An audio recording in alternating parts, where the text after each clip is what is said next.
Bonjour la team, j'espère que vous allez tous très bien, moi ça va super bien. On se retrouve aujourd'hui pour une nouvelle vidéo où on va parler d'avant-match entre le PSG et Angers de demain soir en direct sur Canal Plus et Big Sport à 17h30 au Parc des Princes. Mais avant de parler de ce match, n'hésite pas à liker cette vidéo et à t'abonner si ce n'est pas déjà fait. Merci à toutes et tous. En ce qui concerne le match, donc, sur le papier, ça reste un match assez déséquilibré. Mais sur le terrain, c'est autre chose. Ça se vaut notamment ce début de saison où Angers est pas mal du tout, même très bien. Ils sont deuxième à 16 points. Nous, on est premier à 18 points. Ils ont 5 victoires, on en a 6. Ils ont un nul, on en a 0. Ils ont 2 défaites, on a 2 défaites. Donc voilà. Après, ça reste un match assez déséquilibré. Donc, sur les dernières confrontations, on a 80% de victoires sur Angers. Il y a 14% de nuls et seulement 6 victoires, 6% de victoires angevines. Voilà.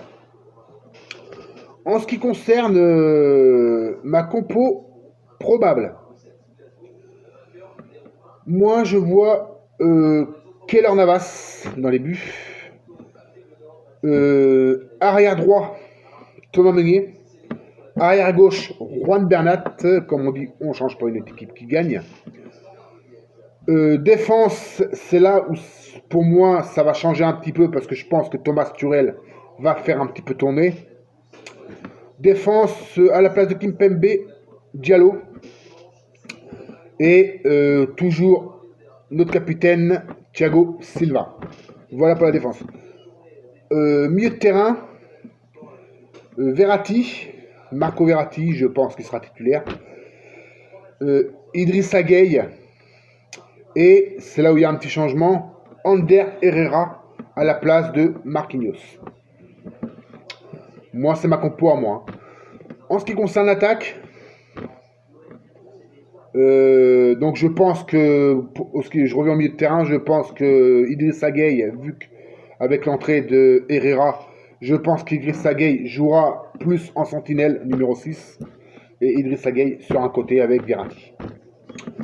En ce qui concerne l'attaque, je verrai bien Pablo Sarabia à droite, Neymar à gauche et Mauro Icardi en pointe. Voilà. Donc, je n'ai pas mis Mbappé. Je n'ai pas mis Mbappé parce qu'il y a un doute qui plane sur sa titularisation du match de demain soir. Voilà. Parce que je l'ai appris hier soir. Apparemment, il se serait reblessé à la cuisse contre Galatasaray. Et c'est pas sûr qu'il puisse tenir sa place demain soir. Mais après, je ne dis pas qu'il sera forfait. Je dis qu'il est incertain. Voilà. Il est incertain pour ce match. Après, je ferai une autre vidéo où, une heure avant le coup d'envoi, où je vous mettrai la composition officielle. Et là, je parlerai, on verra si Mbappé y est ou pas. Voilà. Donc, c'est tout ce que je pouvais dire sur ce match. Donc, je pense qu'une victoire parisienne quand même. Je vois un petit 2-1 avec un petit but de Mauro Icardi et Neymar. Voilà. Mais je pense pas que ça va être un match avec énormément de buts. Parce que les Angevins, je pense qu'ils vont venir au Parc des Princes comme beaucoup d'équipes viennent au parc avec une défense très très très resserrée. Donc moi je vois côté Angevin une défense à 5 comme beaucoup d'équipes ont l'habitude de jouer contre Paris. Donc vous savez tous que quand les équipes viennent au Parc des Princes, ça joue bas et ça joue beaucoup de défense, ça joue beaucoup la défense et ça attaque en contre-attaque. Donc moi personnellement, je suis pas. Après ça peut se comprendre, on est quand même le PSG, on a le plus gros budget de Ligue 1. il se déplace au Parc des Princes, où voilà, où on est quand même assez fort, mis à part le dernier match contre Reims qu'on a perdu 2-0. D'ailleurs, je vais revenir à ce match contre Reims. Je vais revenir 5 minutes parce que moi personnellement, ça m'est grave énervé. Mais alors, quand je vous dis grave énervé, j'ai failli casser ma télé. Hein. Voilà. Sur ce match contre Reims, j'ai pas compris les choix de Thomas Tuchel. Alors oui, on avait le match de Galatasaray à jouer. C'est vrai, on a des matchs tous les 3 jours, c'est vrai. Mais je pense que Idrissa Gueye aurait pu au moins débuter ce match sur le banc. Voilà. Quitte à le faire entrer les 20-25 dernières minutes. Déjà, il serait rentré les 20-25 dernières minutes. Je suis pas sûr qu'on aurait pris le 2-0, déjà. Et je pense que voilà. Parce que c'est bien beau de faire tourner. L'année dernière, on n'avait pas une qualité de banc exceptionnelle. Donc, on n'avait pas trop de choix de faire jouer tous les joueurs.